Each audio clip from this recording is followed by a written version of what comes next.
Radio Lomax, l'émission du 106. Ok, il y a des groupes qui se cassent le cul à trouver des plans promos, se prennent la tête à savoir comment s'exposer pour gagner 3 followers en se mettant en scène façon Mad Max contre le mime Marceau.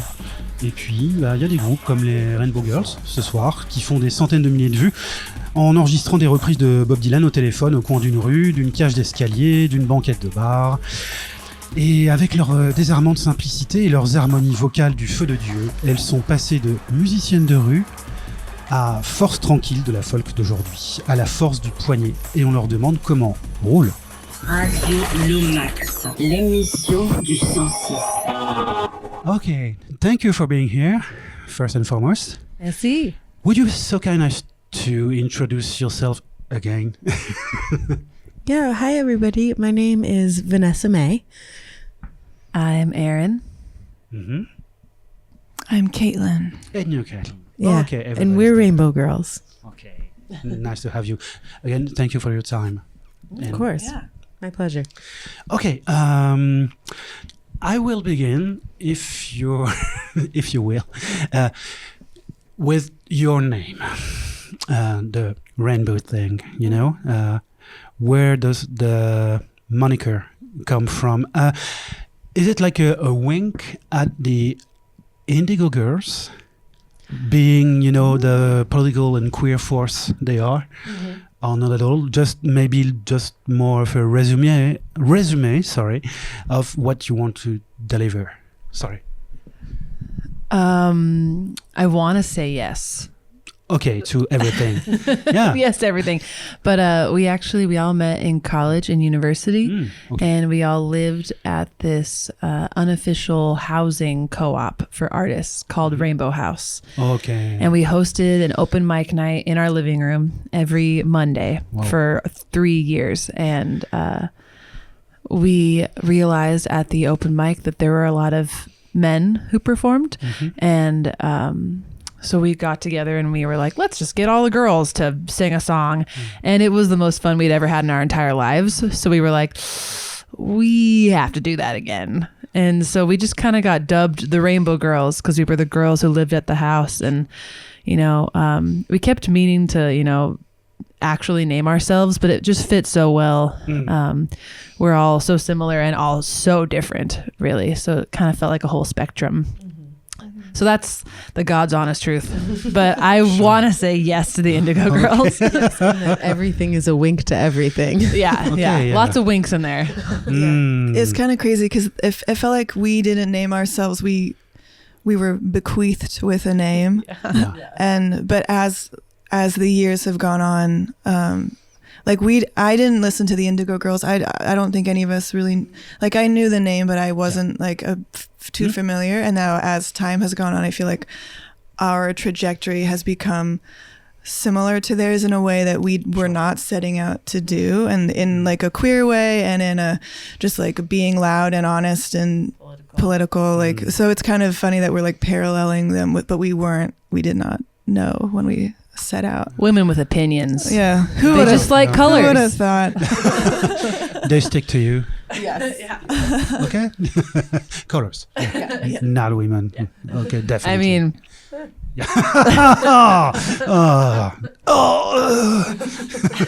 heart attack. We have to talk about basking. Yeah, Yes, sure. we must. Yes. Yeah. We must. So you told me you were doing that in Europe, even as well as home America.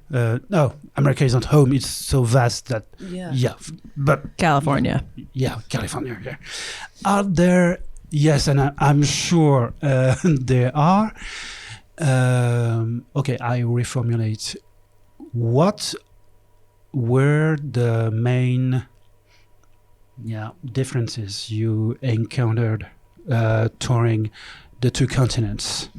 Were there any moments of like realization or I don't know. What was it like? Of course, our time, which feels so far in the past now, but our time busking in Europe was so formative to the way that we perform Okay. and the way that people perceive our show now and then. And you asked what are some of the biggest differences between busking specifically in Europe and in the United States. And it really comes down to this huge thing that basically Europe appreciates arts and culture. And here people are primed in a way to expect to see culture around, to respect musicians. And Aaron makes this joke sometimes. It's not a joke. It's just our lives. Yeah, but in Europe, when people are busking, people see it as culture, as a part of the fabric of a city. And in the United States, it's considered begging or something that homeless people do. Okay, wow. But here, it's gave us an opportunity to engage with people, and we developed a capacity to talk to the people for whom we were performing, and we just learned how to generate a relationship with our audience. And it's still so much a part of our show. We really talk to people, and we like to make jokes and tell stories. Exactly. It's like we're all in this together. And so very much of our performance now is rooted in what we learned when we were busking here so long ago. I think that something that we took away is how entertaining buskers need to be, because it doesn't really matter how good you are. You have to put on a show and really keep the people there long enough to pass the hat, and maybe make a joke about passing the hat, and like kind of talk down on yourself so that people can, feel better about themselves and come up and give you money. And in America, a lot of, musicians don't have that. Like, you can tell when musicians have the busking training, the jump in the deep end, because they really don't take themselves as seriously. And I think in a good way, because you have to be able to laugh at yourself and break it down. And you can't, you can, some people do it, but it sounds boring and hard. And we also, when we first came over here, was that one of the first times that we came over here as a full band, or as a band, we were invited to this Buskers Festival in Ferrara, Italy, as like representatives from the States.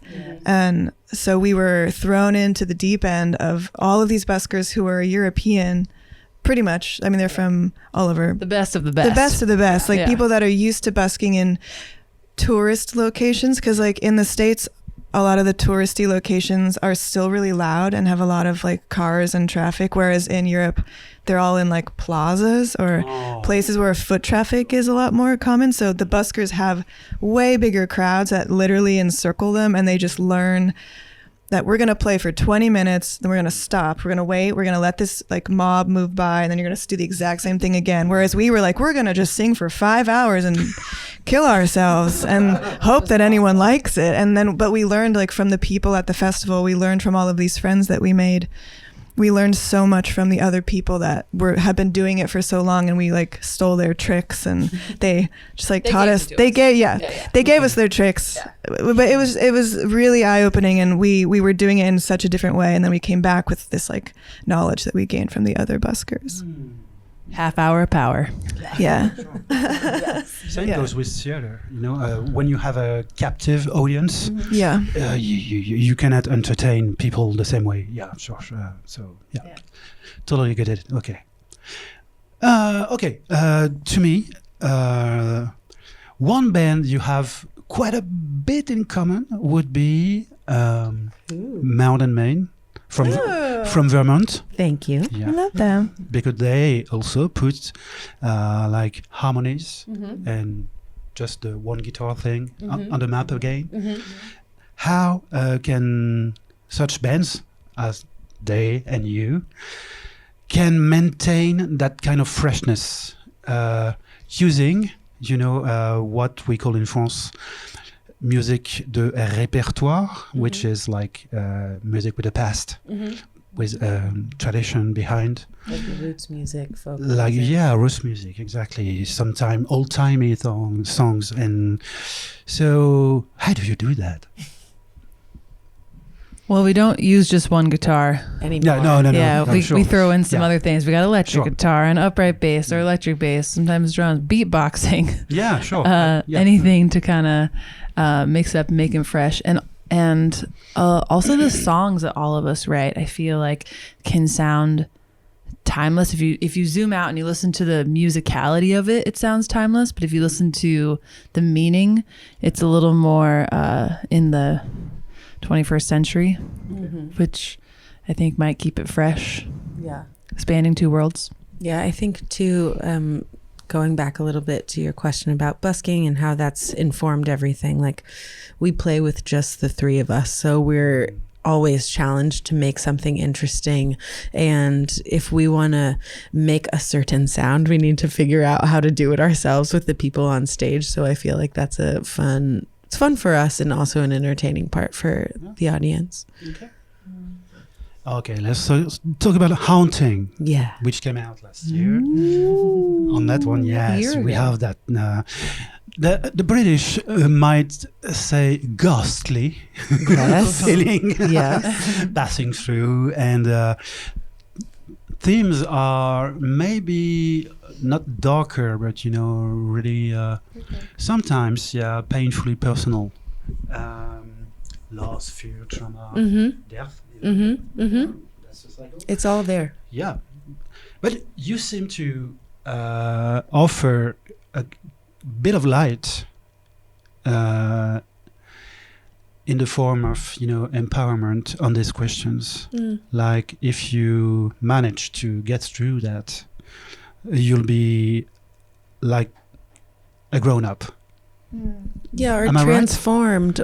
Yes, Or yeah. transformed. It changes. It's you. through our Yes. grief, it's through our experiences that we can come into our whole selves, Mhm. and without the pain of loss or whatever it is, I think it can be hard to have a understanding of your full capacity for light or happiness. Mhm. So they're all important parts of being human. Okay, thank you. Yeah. And to conclude, there is an open one. Okay, I was wondering if alternative forms of spirituality, like the Wicca or witchcraft, or maybe inner traveling through some products. Don't do that, home kids. Just do it on stage. Yes, where it's allowed. People would pay for that. Yes. Is it for you like a method of self-care that we, as a species, we abandoned a long time ago, and that we need desperately to grasp back? I'll let you reflect on this. Are you asking if we ever eat mushrooms? Yeah, absolutely. Oh because yeah, all the time. 100%. I Short, microdose I'm mushrooms to short on help with my mushrooms. acid We're all reflux. high right now. I hope so. Are we being filmed? This microphone is confusing. What is a film? It's true. It's so important. Over the last collection of hundreds of years, we've kind of let go of the other worlds, the other realms. And I don't know whether or not you believe in spirits or ghosts or whatever, you'd have to be, I think I'll just say it straight, you'd have to be a fool to think that this plane that we're living on is the only one.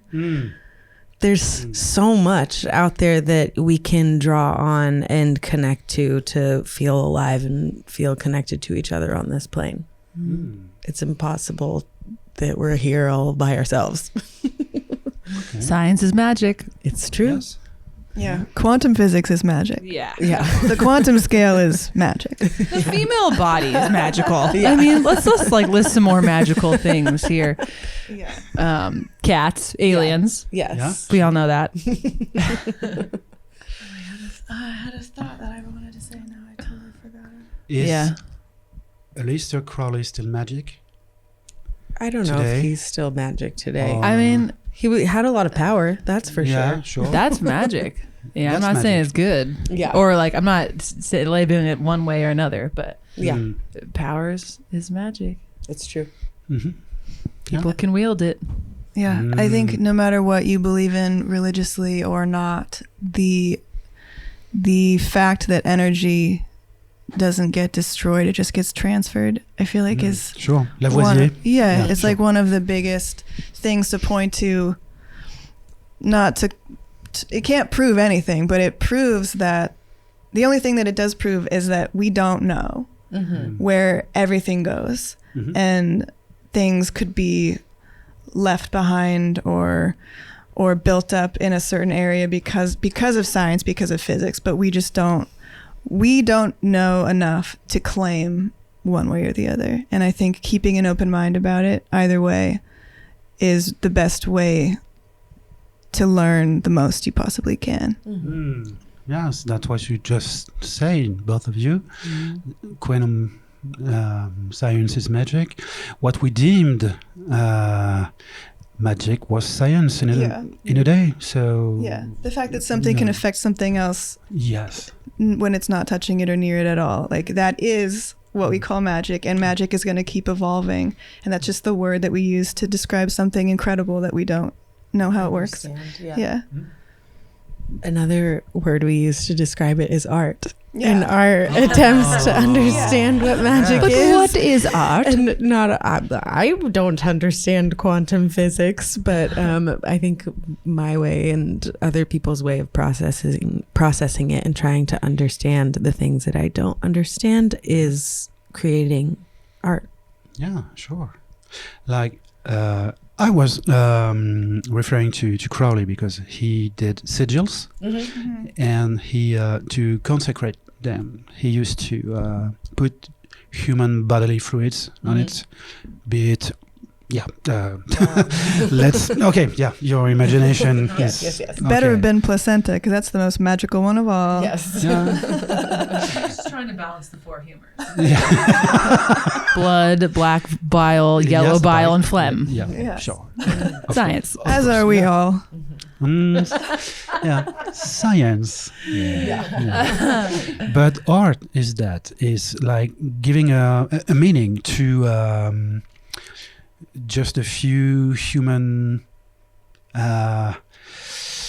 clumsy gesture. I like your way of putting it. Yeah. Okay. My drop, everyone. Really? 1, 2, 3. Radio Lomax, l'émission du 106.